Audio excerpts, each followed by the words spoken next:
In a world plagued by reboots, haunted by sequels, dominated by the same old shit, get ready for an original podcast that will gouge out your eyeballs and skull fuck you. Starring Ginger Josh, Adam the Hare, and introducing the immortal Frank. Hold on to your butts. It's the Game Rage Movies TV Podcast.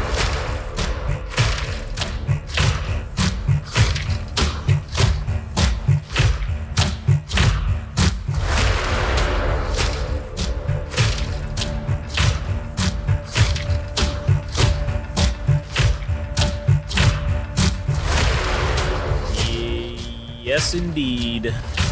We are back again for a very experimental episode of Game Rage Movies and TV. But before we get into all that, if you enjoy listening to us talk about movies and TV, then you should go check out our website, GameRageMagazine.com, and you can hear the multitude of podcasts that we have talking about an assortment of subjects such as anime, music, professional wrestling, sports, you name it, we got a podcast about it. So go there and check it out. You can also check any of our podcasts out on any podcast hosting provider that is available or of your choice. And if you want to follow us on social media, you can follow us at Game Rage Magazine on Instagram and TikTok, and you can follow us at Game Rage Mag on Twitter/X.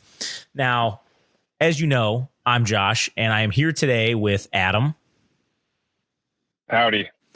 And those of you who may be wondering why Adam sounds a little bit weird is because we are not letting any obstacle get in our way. So we had an issue where we couldn't sit together and record, so we decided to try it via remote, which we've done in the past with, our interview podcast, Without Censor. You can check that out.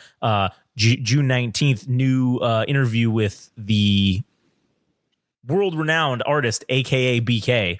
So you can check that out. But so we decided that we're just gonna go for it and just record anyways, even though we can't physically be in the same location. So it's gonna sound a little bit different on Adam's end because he's just on the phone call here.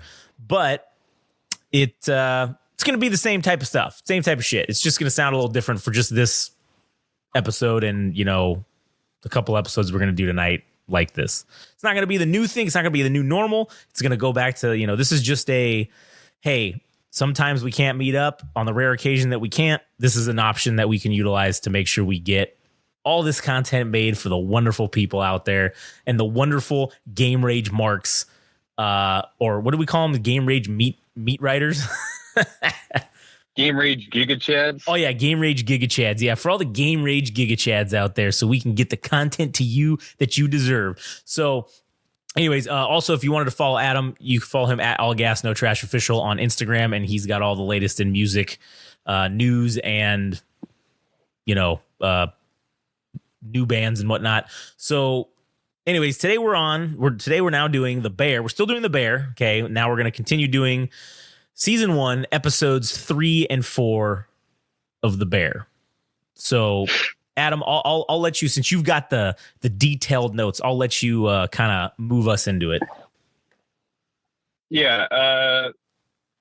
So to start off with episode 3, we have Carmi, who's kind of staring off into what it either appears to be a Chicago sunset or sundown, or rather sunrise or sundown. I don't really know. And then it cuts over to Carmi going to some kind of Alcoholics Anonymous group.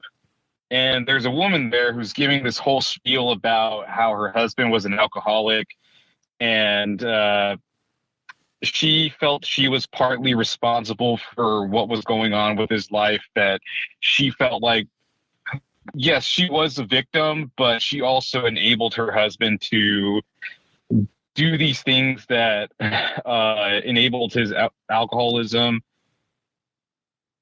And eventually because of this Alcoholics Anonymous group or whatever it is, like substance abuse, she starts realizing that in order for her to change or change her circumstances, she has to change her foundation fundamentally. So the crux of her whole statement or her whole monologue is that in order for her to progress in life, she just needs to avoid toxic environments. And the irony is, like, the next shot is Carmi being thrown into a fucking blender because we cut back to the shop. Richie and Sydney are beefing, no pun intended, and Carmi's trying to keep it all together. And this is just after the fact that we heard that this whole thing that this woman said. So what do you have to say about that, Josh? Yeah, the Al-Anon thing is because I looked it up because I was just curious because I was wondering if this was what exactly that was, because obviously I don't think either of them have any sort of addictions that they were trying to get out, but it's sort of a Alcoholics Anonymous, but for the family and friends of people who are alcoholics. And so, or not alcoholics necessarily, but just addicts, I guess, in general. And it's basically to try to help them cope with the fact that they are either living with or in Michael's case, seemingly it's starting to the picture is starting to be painted that the reason why he killed himself was something to do with some sort of addiction, right? Is kind of what the picture is being painted. And I think it's kind of also to help provide emotional support for, like I said, the friends and family of people who are alcoholics or addicts in some shape or form. Right. And then, when he goes into the kitchen, it's funny because it's like, yeah, we can't be. I can be okay as long as I'm not a person in this like toxic environments. And then, yeah, it cuts right back to them in literally what is probably the most toxic environment they could be in, which is a back end kitchen in Chicago of a struggling independent restaurant. So. It is pretty funny to see that I guess juxtaposition or whatever. Yeah, and even amongst these moments that they're having, Carmi is still having his embedded training and his embedded practices of just calling people chef, that he just addresses everybody on equal terms, which I really thought was cool. And then they just kind of show a lot of B shots throughout of Chicago itself. And Carmi wakes up and reads pamphlets of the Alcoholics Anonymous pamphlets and whatever he got from the meeting. And Marcus is, I guess, took the book that Carmi had of this pastry book that was holding all his notes and shit that he had written down, and also his letter that he had gotten from some I don't know if it was like a magazine or the restaurant that he used to work at, but Marcus was just kind of going through the book, and I think he's like leaning towards being something of a pastry chef. And then Carmi ends up like giving the lore about some specific pastry or dessert rather, and it has to reach like some type of consistency. One of the items within the plate itself has to reach some type of consistency, and it's like gummy quality, like a gummy bear type of quality. So then Marcus is all kind of wrapped up in what's going on with this dessert, like how it's made, and Carmi's giving the lore behind it. And then they get to the point where there was a problem, which was creating that gummy bear consistency, and Sydney comes up with the solution by herself. And that kind of like catches Marcus off guard, and Carmi's like, yep, that's right. Like that's the ticket is bone. I think it was like bone or fat or something like that, because it congeals in a cold setting. Then we have Carmi asking Ibrahim, like, hey, what the fuck is going on with these tomato cans? They're like, we usually order this number, which was like the 10s or something, but they need some other type of can. And Ebram was like, I don't know, man. I don't know what the fuck was going on with your brother. I think he barely knew how to run a restaurant. Yeah, exactly. And one of the things too that Carmy is like trying to introduce here is this, I guess it's like the hierarchy of a kitchen to sort of clearly define everybody's roles and, you know, sort of where they fit in. And that's when he like institutes this brigade de cuisine or whatever. And I forget which guy he asks about it, but I think it's one of the older guys. And he's like, oh yeah, Ibrahim. Yeah, Ibrahim. He's like, yeah, you've been in brigade. He's like, oh, I was in brigade, many deaths. Like, I thought that was hilarious. I was like, oh no, man, it ain't that kind of brigade. But yeah, so he basically puts Sydney in charge. She's like the number 2, you know, the sous chef. Right. Yeah. So he says, hey, I'm going to handle the business side of this for a minute. You are basically in charge of the kitchen and everything. And obviously everybody's giving her shit. And I mean, some of the guys are on board, like Marcus and, what do you call it? One or two of the other guys are like, oh yeah, this is cool. They're wearing the aprons. They're like drinking the Kool-Aid, you know, they're down for this. They're like, oh yeah, this is going to be so great. Like, oh man, we got these cool new aprons. Oh yeah, man. And honestly, like it kind of helps Marcus get into his role of he's the baker guy basically, or whatever, the pastry guy. And yeah, you know, where now they've farmed out getting their bread from somewhere else. They don't have to bake it there. That frees him up time to be able to work on, you know, other things like, you know, whatever it is, like making that cake or whatever it was that he was trying to make, that he had like all the pictures and shit on the wall. You know, of all of the fancy desserts and all that stuff. And, you know, he's talking about making a donut or whatever, you know, that kind of thing.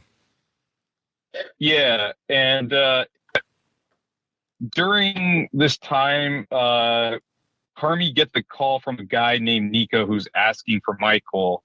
And this is kind of a scene depicting something of the, accounting affairs of the business itself, and it's just like he can't make heads or tails of it because it's so fucking messy. And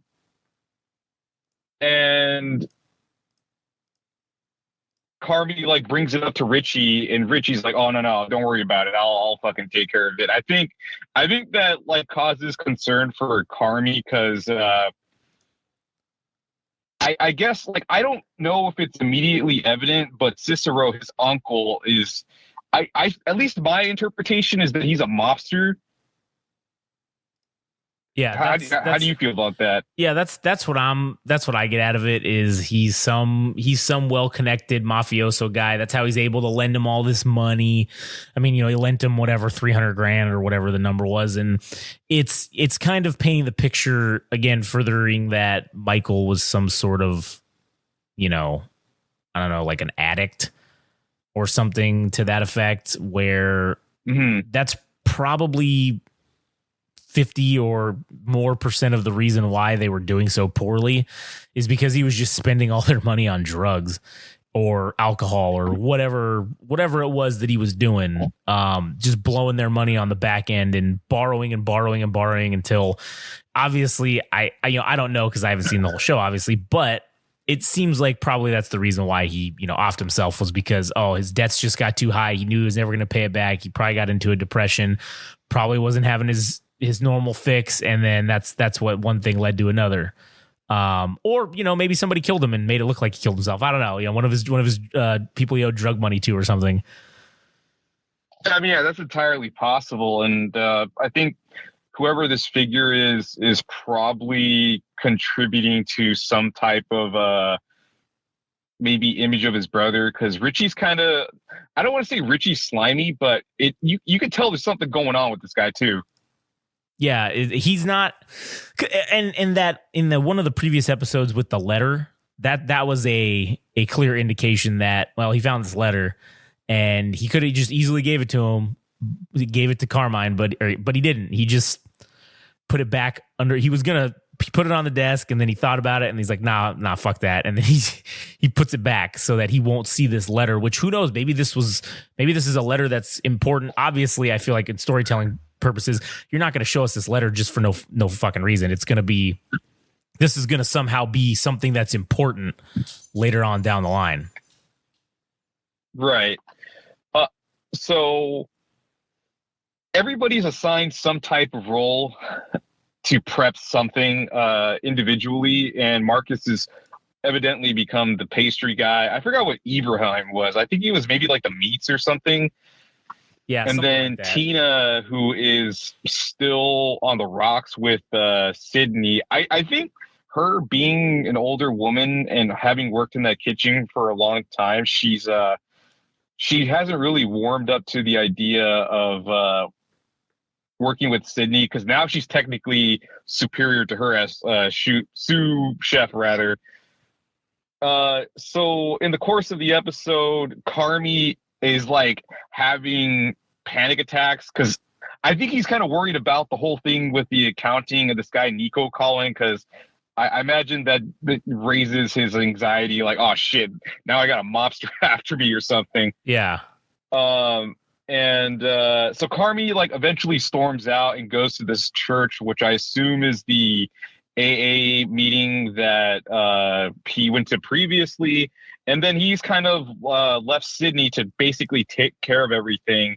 And Sydney ends up still fighting with Tina, who's like not taking orders well. And Sydney cuts her finger on the box cutter that was on one of the racks. And Sydney was directing Tina to have some kind of pot of onions that were supposed to simmer, and she sabotages her and boils them, and this comes back to bite her in the ass.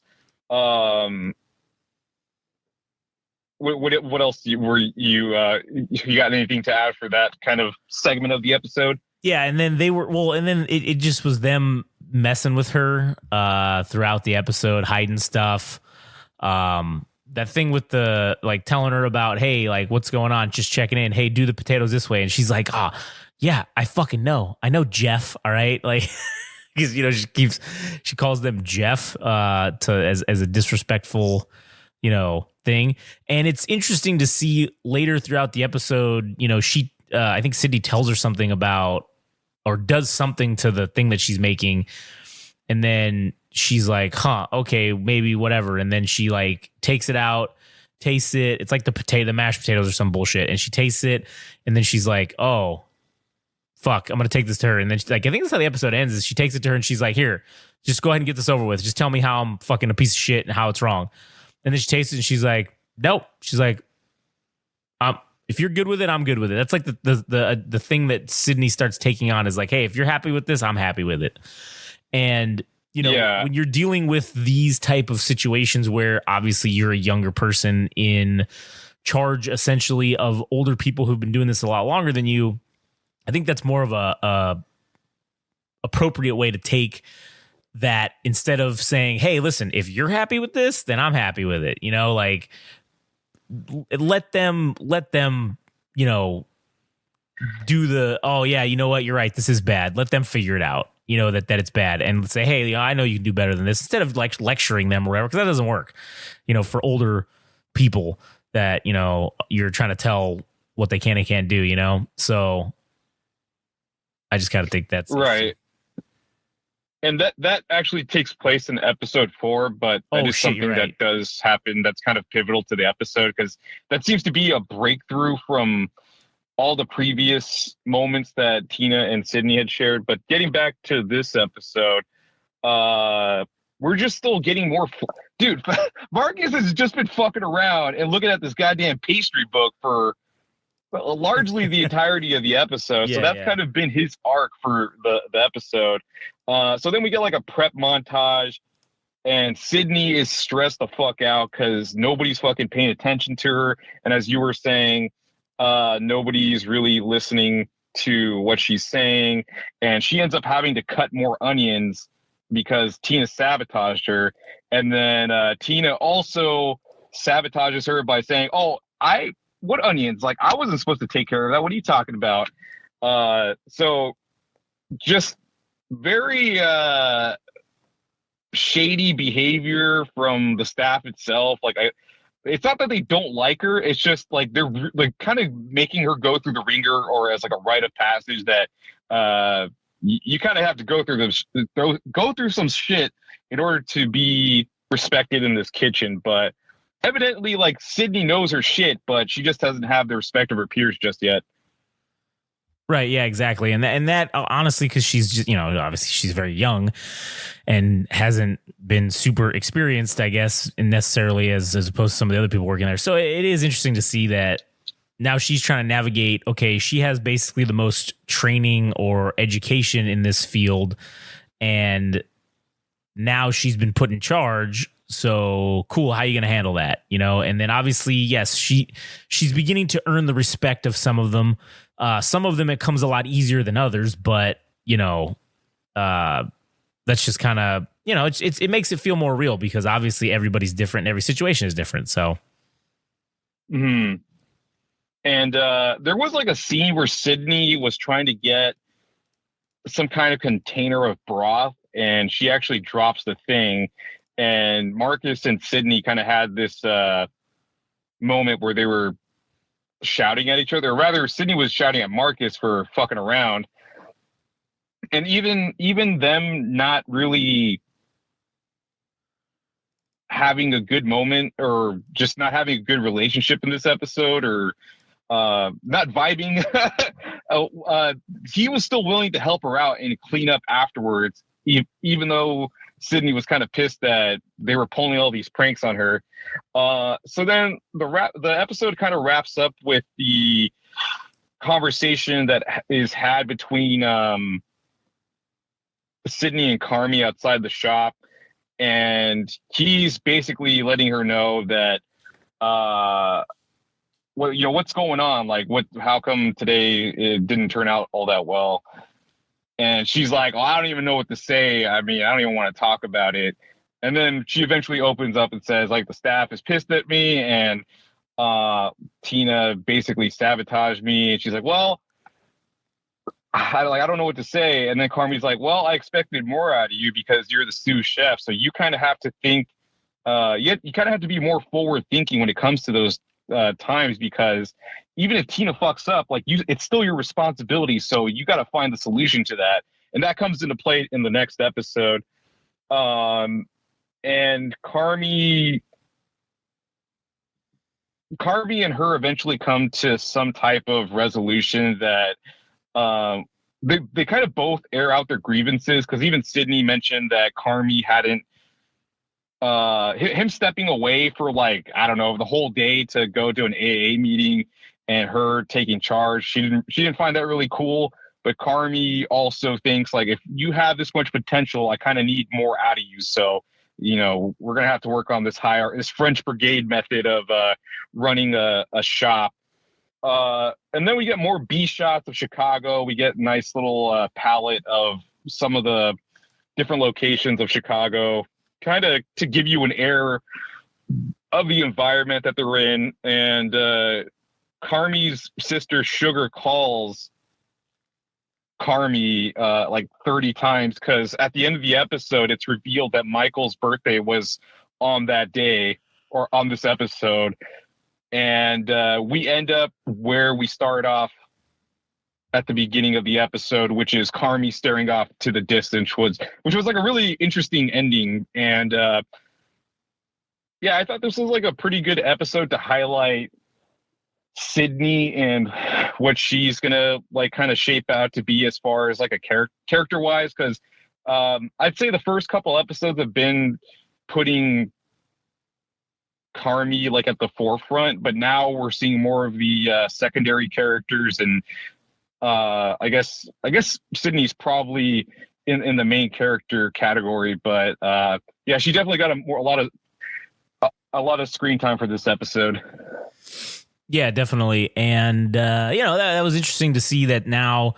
I mean, this is episode 3. So, okay, cool. We've kind of established who the main players are, and we started to flesh out the big one, Carmi, essentially. And now we're moving into, okay, let's see what everybody else has got.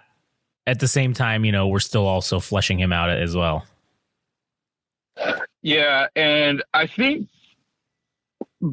probably the most interesting part of the episode was it didn't even exactly have to do with Carmi or any of the other characters exactly, but that woman talking about her relationship with her husband and just being in a toxic environment, and Carmi still choosing to be at the shop because obviously nothing's really smooth, but he's still trying to find ways to make things work. And it's like a parallel for his own life.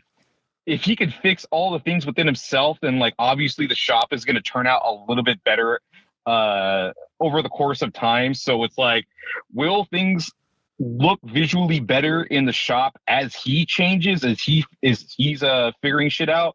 That's kind of what I'd like to see the show. I guess in visual things.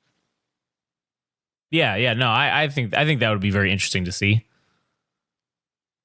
Did you have anything else to add for the episode as far as like opinions or no, not this insights? No, this one was this one was pretty straightforward, and like you said, it does set up, because I forgot that thing with the potatoes happens at the next episode. So I mean, it sets that whole thing up perfectly, where they're continuing to try to,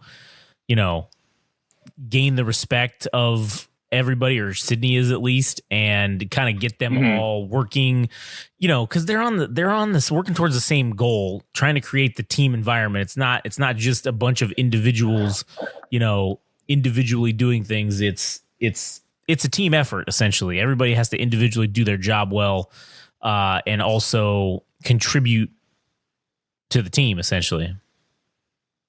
Right. So I guess we could progress over to episode 4, which starts off with Marcus wanting to make donuts, but he doesn't want to make a donut like everybody else. He's kind of into the idea of just making something that's exclusive to the shop. And Richie and Carmi are fighting over putting a shirt on a hot dog. I don't really know why, but they're just Richie's like very much in the camp that this blow up hot dog with a shirt is fucking hilarious, like this anthropomorphic hot dog. And Carmi's like, dude, this is fucking stupid. So they end up fighting, and Carmi and Richie are put in a situation with Carmi's uncle Cicero, who is having a birthday party for his son, and they're basically obligated to cater this thing. And Richie and Carmi are sent out there to go do this this obligation they have, or else potentially they're gonna get their legs broken or fucking die or murder or some shit. Yeah. So, oh, sorry. Yeah. So they're they're basically they literally fight in the parking lot. About this fucking hot dog thing, and then they pop it. And then he's like, I'll go get the duct tape. Yeah, I think he also mentions that there's some type of spare hot dog that they have. Oh, yeah. In like the basement of the shop or something. So then Marcus is cooking up this cake because he's, I guess they have some kind of display. Like those, like a deli, sometimes will have a display with pastries or cakes or some shit. So I think he's kind of doing that for the shop already, but he's looking to create more exotic items for the shop. And he takes his cake to Sydney, and she tries it and she loves it. And then Sydney is talking to Tina again about like, hey, are we still clear with our roles, and you understand what you're doing? And Tina's like, fuck off. Richie and Carmi drive over to this party. Cicero and Richie start fighting immediately because I guess Richie was supposed to help Cicero with his toilet or something, or his plumbing, and something fucked up, and they both are like fighting about it still. And Carmi's making punch for this party, and it turns out to be like homemade ecto cooler. Did you ever actually end up having that as a kid? Yeah, I loved Ecto Cooler, man. I lived off of that. That's one of the staples of my childhood that I wish they would bring back, but then I also kind of don't, because when they bring shit back, it's never as good as, what we remember. So I would be kind of interested. Like we should do this on an episode. We should try to make homemade Ecto Cooler and then see if it's any good. Homemade Ecto Cooler. I mean, we can even include the Xanax as well. Yeah, that's something that plays a key part in the future of this episode. So this random old dude who I guess is an acquaintance of Carmi, comes up to Carmi as he's making the hot dogs and the Ecto Cooler. He's like, "Oh, Carmi, I thought you killed yourself." He's like, "Oh no, that was my brother Michael, man."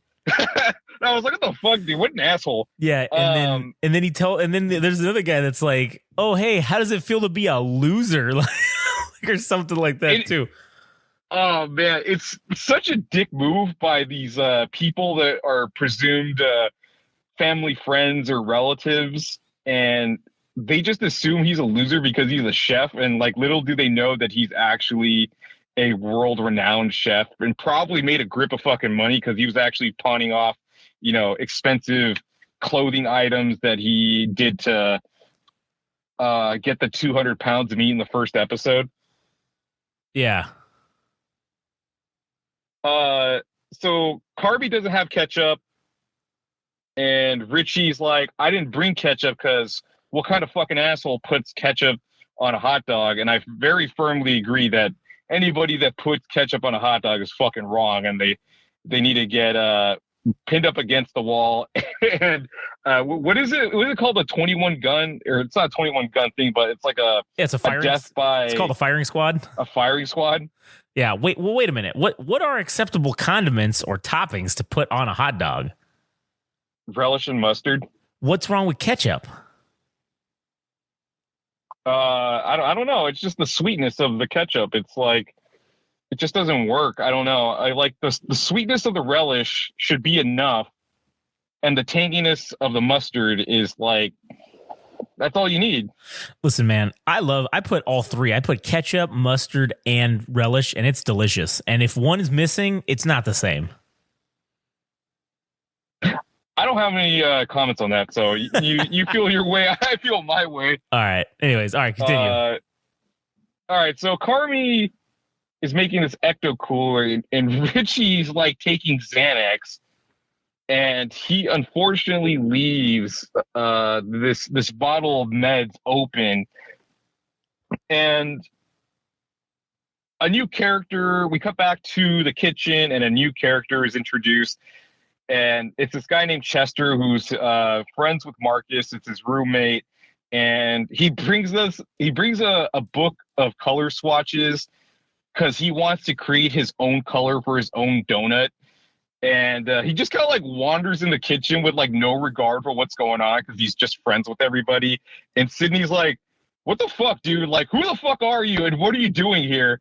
And he eventually introduces himself. He's like, "Oh yeah, I'm Marcus's roommate, and I got him this color swatch book or whatever to let him get the juices flowing on his donut idea." And then he pieces out, and Sydney's checking in with the crew, and this whole episode is just him fucking looking at donuts, and he's hanging out with Neil Fack, and they're just like, "Oh hey, that's a nice donut." He's like, "I don't know about this texture," and I don't know, man. They're just talking. They're just waxing on fucking donuts for like a hot minute. And Carmi's like looking through the kitchen and trying to find ketchup. And this is when he runs into some of the family friends and I guess acquaintances that he had. And that's when the thing happened where they're like, "Oh, I heard you're a fucking chef. Like, good luck with that, you fucking loser." So then Sugar's husband, Pete, defends Carmi. He's like, "Hey guys, I don't know if you know, but Carmi was like a really fucking dope chef, and he's got a lot of respect to his name. I mean, he's been recognized by these different publications and stuff, so you can put some respect on his fucking name." And I don't really like the character so much, but like the fact that he stood up for Carmi, because like everybody kind of just shits on him with the exception of like Sydney and maybe Marcus. But I thought that was like a very upstanding quality for Pete to have, because he's kind of a fucking I don't know, he's kind of like a mark, dude. Yeah, he is. He's kind of a mark, and he's kind of a fucking weirdo as well. So, and everybody hates him. Like everybody fucking hates him, and it's funny. And this actually comes into play shortly afterwards, because Cicero, Carmi's uncle, and Richie are like, man, what the fuck is the deal with this guy? He's like a narc or something. Because I guess they're super suspicious of this dude, and I'm guessing because maybe they both do shady business, that they think he's like some kind of cop or informant or something. And that's like one thing that they agree upon, is that Pete's a fucking dick, and they think he's a narc. Yeah, and honestly, he probably is. They're like, yeah, he says things like this, and it's like, oh, you know who would say that? A narc. A narc would say that. So then Richie has this weird exchange with I don't know, some dude that kind of comes up and is checking out the food and the drinks, and Cicero is still pissed about the whole plumbing situation. And it turns out that the number that he's been calling was actually Michael's, who is Carmi's deceased brother. And that he's like, oh, that makes sense why I thought I was contacting Richie, but it was actually Michael. So that kind of brought a resolution to that whole problem that occurred. So then Sydney is talking to Tina about potatoes, and because she's supposed to be creating mashed potatoes and she's prepping them and shit, and she's just checking in on her. And then we get a montage of Marcus creating a cake. We cut back to Carmi and Cicero and Richie like cracking up, and Pete shows up and just makes everything super awkward. And then Pete drinks the ecto cooler, and then he makes the observation that all the fucking kids passed out. He's like, well, I don't know what the fuck the deal with that is, but he's like, I'm fucking beat, man. I'm tired. Yeah, and then he goes and they find him. They find him later, and he's passed out on the couch or whatever. Yeah, so it is eventually revealed that somebody dumped. Well, who the fuck knows? Maybe it was one of the kids, but they dumped a bunch of pills that probably disintegrated or dissolved, and it was just the Xanax and the ecto cooler. So all these kids are passed out, and Cicero was like cool with it because he's already fucking had it with this kid, because everybody's wilding out, and he's like, fuck it, like these kids passed out for, they're gonna be out for 2 or 3 hours. I mean, they're not gonna fucking die or anything, so he's like, I'm cool with it. Yeah, he asked me, he's like, well, are they dead? And he's like, no, I don't think so, they're just sleeping. He's like, oh, hey man, I'm cool. So I think Carmi and Pete eventually have this moment where they're just conversing with one another, and Pete's like, man, Carmi, you're the shit. Like, you did all these amazing things, and nobody's putting respect on your fucking name, and that's fucking whack. And he just tells him, like, yes, Sugar and I were really proud of you, and she really missed you when you were gone. And Pete eventually just gets more tired, and I think he passes out. Carmi realizes that the bottle of meds was in the fucking ecto cooler, and then he tells Cicero, and then we have that whole thing we just talked about earlier. And Tina's still fucking up with the mashed potatoes, and Sid's like, man, I can't have this shit. So just as Tina is trying to figure out what's going on, Sydney already has her shit prepped so that they can get on to the next stages of whatever they're prepping. And I wasn't exactly sure, maybe you can clear this up, but Carmi points out a picture within Cicero's household, and I couldn't remember if it was talking about Carmi's father or it was Carmi's brother in the picture, because he's talking about like him having not talked to potentially his brother, which is Carmi's dad, in 20 years or something like that. Yeah, that was. But then he talks about like the. That was. I took that as that was his dad. That was Carmi's dad.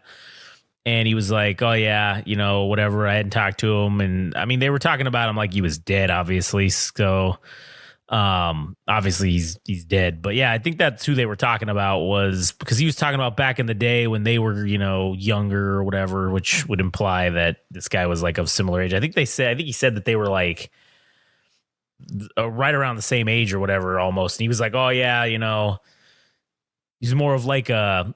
He's more of like a, you know, a best friend than a family member or whatever. You know what I'm saying? Yeah. And because the thing that kind of threw me off was that he mentioned, because he eventually did all these things that were obscure, right? Like he wanted to do 20 different things, and eventually he settled on being like a restaurateur or something like that.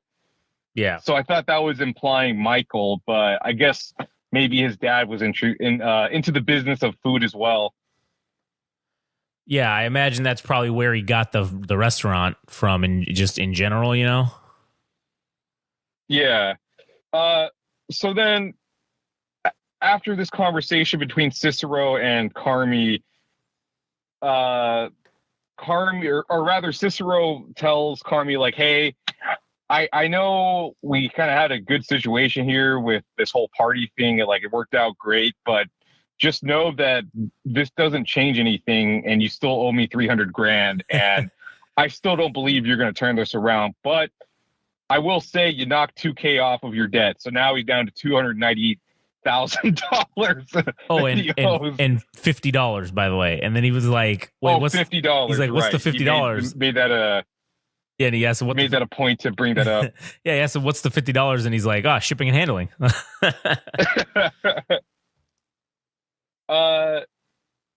So then Tina is like starting to second guess herself because she's fucking up too frequently. And this is where we get to what you were talking about, how Tina decides to work up the courage to ask Sydney for approval as far as like the potatoes, because she wasn't exactly sure. And then Sydney's like, "I don't know what you're on, but I mean, these taste all right to me. So whatever, fuck it. Like, let's get going." Then it seems like they're starting to warm up that relationship. They're starting to come around to each other.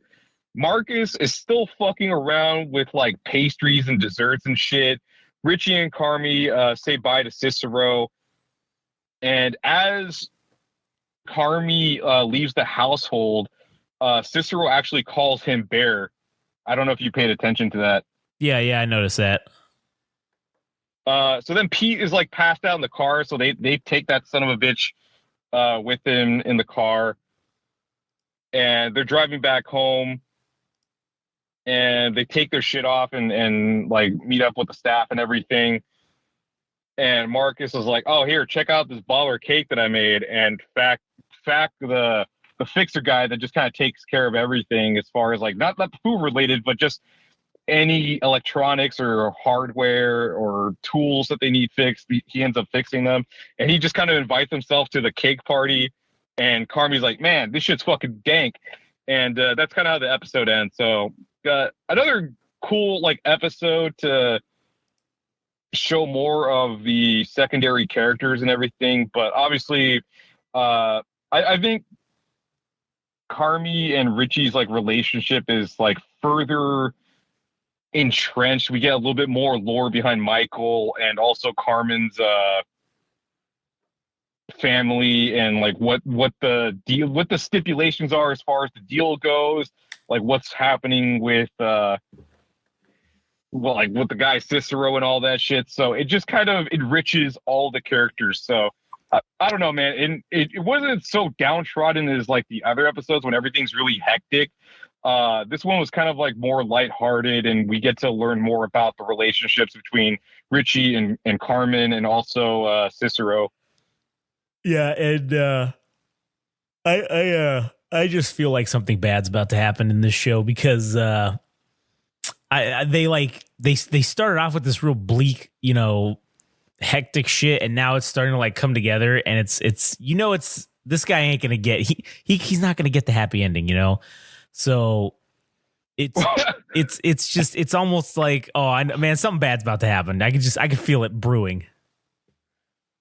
Yeah, well, shit. I mean, on top of the fact that they owe $298,000, I'm sure them trying to get this new French Brigade thing going, potentially mobsters coming after them. That because there was part of a scene from episode 3 where Richie's talking to this guy as Carmy's coming back from the church or the AA meeting. And he meets up with Sydney towards like the end of the last third of the episode. So I don't know. They're probably gonna bring that up or have that come to light, because I'm sure that's like a thread that's not finished yet. Yeah, definitely. So, overall, these were two very upbeat, seemingly episodes as opposed to the previous two. So it'll be interesting to see where this goes. Yeah. I don't know if I have anything else personally to add for this particular episode of the Game Rage movies and TV. I think I kind of was spilling out my opinions as we were doing the episode, like working our way through the plot and some of the characters and themes going on. But overall, just enjoyable episodes. I mean, I'm glad I'm watching them again. It's refreshing my mind for the eventual release of season 3. And I've seen some teasers and shit, and it just feels like the characters have leveled up to, it's kind of like Digimon. You have Agumon evolving into like Metal War Greymon. I mean, there's the intermediary step of evolving into War Greymon, but like these motherfuckers are leveling up in all the seasons. Yeah, that's interesting. So that'll be interesting to see. But yeah, as a first time run through, this has been, I am sports entertained thus far. Sports entertained. That's sufficient for me. Indeed. All right. Well, I mean, we're at 47 minutes, so we're good. Anyways. Cool. Yeah, you have anything else to add? Yeah, so I think what we got lined up for next week is we're gonna have obviously episodes 5 and 6 of The Bear, but you mentioned something about working on the Fallout series. Yeah, that'll be out this week. Yeah, that'll be out this week. We're gonna do a double. Game Rage Movies TV is gonna have a triple drop this week, because we're gonna drop this one, and then Friday night into Saturday we're gonna drop the Fallout series. We're gonna do episodes 1 and 2. And then a second episode, we're going to do 3 and 4. So that'll be something to look out for if you were a fan or you've watched that show, or if you were just looking to hear a little more about it. We'll be talking about that. It'll be me and Frank, and special guest Katie will be on to give her impressions and her take on this as a diehard fan of the Wasteland. Or post-apocalyptic worlds and shit like that. Yeah, I just call it the Wasteland. It's the Wasteland. Okay. Like the Wasteland theme, I guess, or whatever you want to call it, of like post-apocalyptic. And you yourself and Frank are familiar with the Fallout universe and the video games? Yeah, we've played the games pretty much. I think we've played almost probably all of them, at least between the two of us. But this series, I mean, it just as a quick preview, it's an original story basically. It has not characters, but it has elements of the stories from the games, but it's not like, it's got the factions, it's got, the type of characters, but it's not any of the same characters from the games. It's like an original story, which, there's nothing wrong with doing that. I think that's probably the ideal way to do it, especially in a video game franchise where it's like an open world like that. And you kind of make your own story as you go along. That's probably the best way to approach it, is to not try and recreate any of the story content from the game, but have a wholly original story. That's kind of where I think they fucked up with the Halo series. They probably shouldn't have, if they wanted to make the changes that they made to it, they should have just made it a different story set in the same universe, as opposed to fundamentally changing certain things with the story and the characters themselves. It would have just, nobody would have been pissed off if you would have just made this new characters and made a new, a new original story within the universe of Halo, which is kind of what Fallout seems to have done. Yeah, I'm not really too familiar with the games themselves. I know some of the games take closer to when the bombs go off. I'm not sure if Fallout 76 was closer to the time, like a little after all the bombs went off around the world, and because I think some of the numerical games actually take place further down the road, right? Yeah, they take place at various time frames throughout, the game's lore. Okay, and as far as like the main character goes, how's that work out? Is it because that's kind of just like a template character that you make around yourself? Yeah, basically. So it's kind of, I guess like that's what I'm saying. Like you make your own character. Like it's very customizable. So with like an RPG kind of game like that, you can't really make a game that follows the actual, what's the word I'm looking for? The the storyline of the game, because it's like everybody kind of has their own story of the way it went. So like people experienced it differently. So you might as well just make a new original story within the same universe, so you can hit all the things that people love, but you're not going to piss anybody off by changing story aspects of the story that they already know about, essentially. Yeah, I mean, shit, it's already non-linear to begin with, so to sell it on a TV show, it's like you kind of have to tell a linear story. So having wholly original characters as the main characters, it kind of just works out. Yeah, exactly. It kind of just it just makes it easier, I feel like. And I'm not sure if we're still doing this, but I think we're supposed to be watching this Estonian claymation movie. Oh, we're gonna. I'm gonna. Yeah, we're definitely watching. What is it called? The Lactopolis? The old man and the milk. What was it? The Lactopolis? Yeah. Lactocalypse, because it's apocalypse, but with lactose. Lactopolis.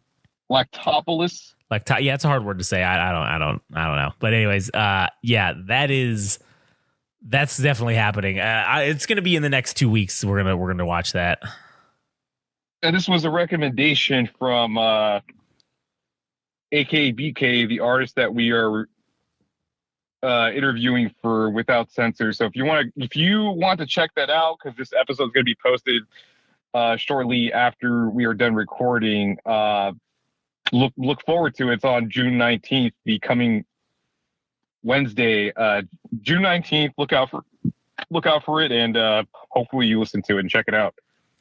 Yeah, indeed. Hopefully they do, because we really, speaking of addiction and needing to go to Al-Anon, Katie's going to have to go to Al-Anon because I'm addicted to the numbers. All right. Fuck yeah. We need the numbers. Need to get my dose of hit. But anyways, you got anything else to add for this one? No, that was pretty much it. I think we kind of teased everything that we're working towards, and also teased the interview podcast as well. So I'm glad we got everything wrapped up. Yeah, indeed. All right. Well, anybody out there who wants to listen to us, as I said at the beginning, listen to us talk about other stuff that's not movie or TV related, you can go to GameRageMagazine.com to find out about all our podcasts, and at Game Rage Magazine. And Adam's car alarm's going off. Sorry, I opened my door. Let me. Wow. All right, there we go. See, you know what? I knew we couldn't go a whole episode without having some sort of unprofessionalism in it. But anyways, it's all good. That's what makes the Game Rage. Yeah, it does. It's imperfect. It's raw.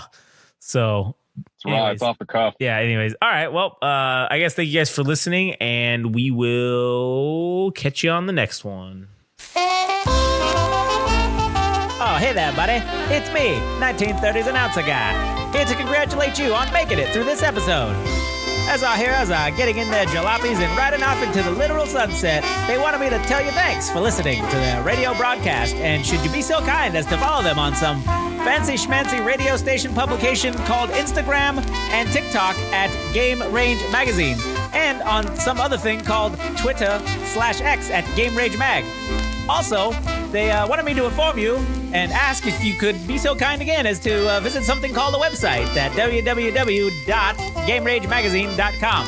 I don't know what that is, buddy, but you should probably go do those things. And, don't forget to tune in next time to the Game Rage Movies and TV radio broadcast.